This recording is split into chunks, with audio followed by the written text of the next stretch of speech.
Një ngjarje e rëndë ka ndodhur në zonën e Lundrës në afërsi të një kompleksi rezidencial ku është dënuar brutalisht Kristi Fufi, 19 vjeç, djali ish deputeti të Partisë Demokratike Mhill Fufi. Sipas burimeve, disa persona ende të paidentifikuar kanë mbritur me makinë dhe kanë marrë shkopi një sende të forta nga bagazhi duke hyrë më pas në ambientet e një lokali ku ndodhej i riu.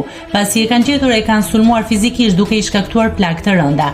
Ngjarja ka ndodhur rreth orës 19:15 në Fark dhe policia është duke hetuar për identifikimin dhe kapjen e autorëve. Kristi Fufi ndodhet aktualisht në spital nën kujdesin e mjekëve.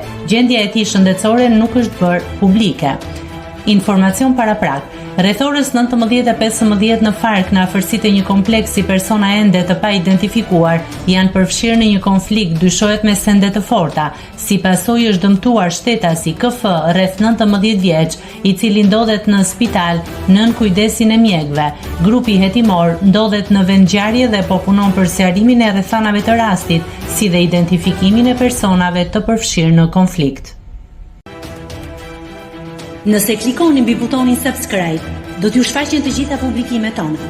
Ju ftoj t'i bëni subscribe kanalit, të pëlqeni videot dhe të lini komentin tuaj.